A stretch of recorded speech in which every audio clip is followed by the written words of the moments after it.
Mark Langston. Niz, you want to start us off? Yeah.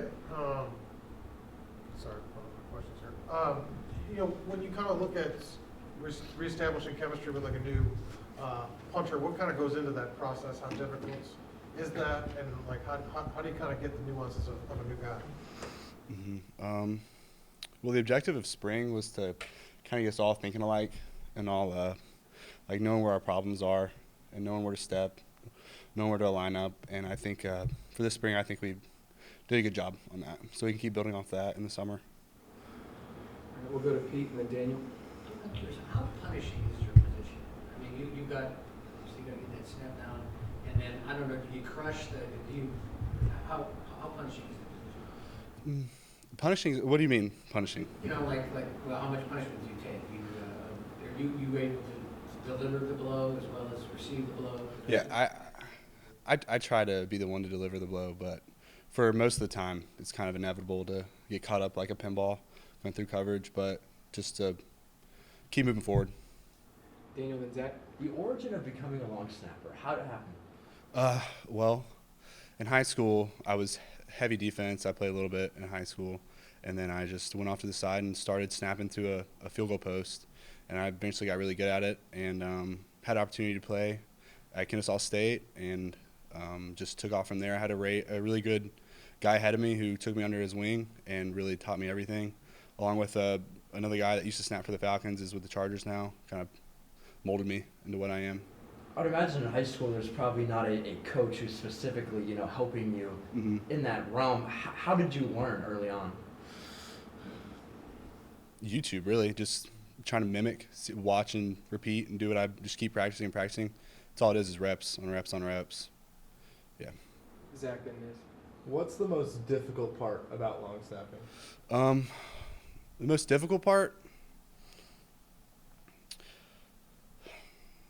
Well, it's a multifaceted thing. There's a lot of different styles, and a lot of people would say that the snap itself, but I would say probably slowing the game down and being where your feet are and taking the right steps and being really measured with your footwork and being into the point where you can deliver the blow and not take it and get ran over.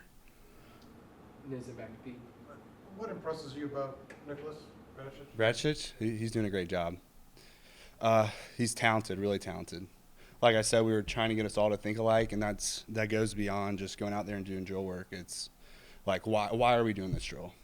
Back home, we have a training session. It's with Coastal 101, and our hashtag is T4P. It's train for a purpose. So each drill and each rep, we're like why are we doing what we're doing? And that makes it easier to translate onto the field instead of just going out there and kicking 1,000 balls just because, just checking a box. It's more than that, and it's better to have a direction because, like Coach Six says, 90% of it's in between your ears.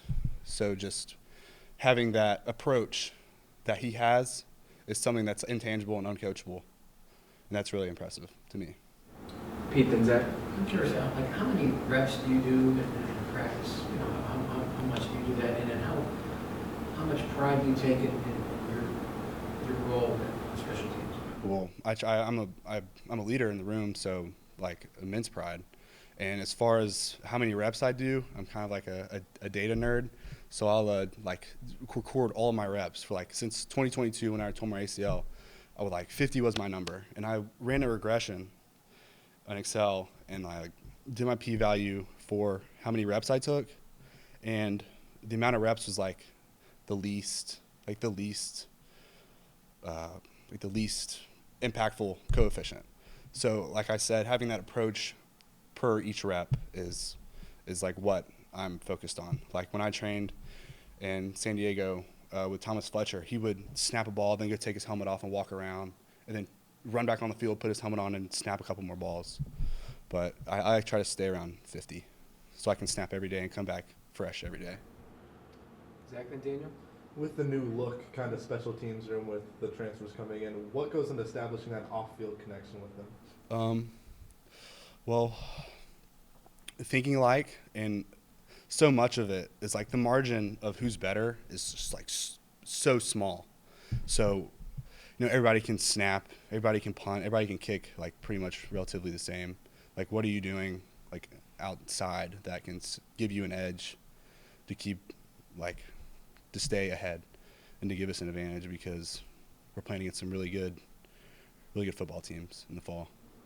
And then Daniel, last one. When you mentioned a p-value and all that stuff, it feels like very analytical. Mhm. When did your analytical mind kind of start in football? Once I got here, because like the day one of fall camp, we sat down with the players manual, had every stat that you could think of, and I thought how like our 2 losses last year were like directly correlated with how the punt team performed. So like it really like established why that is to be. Thanks, Mike. Thank you guys.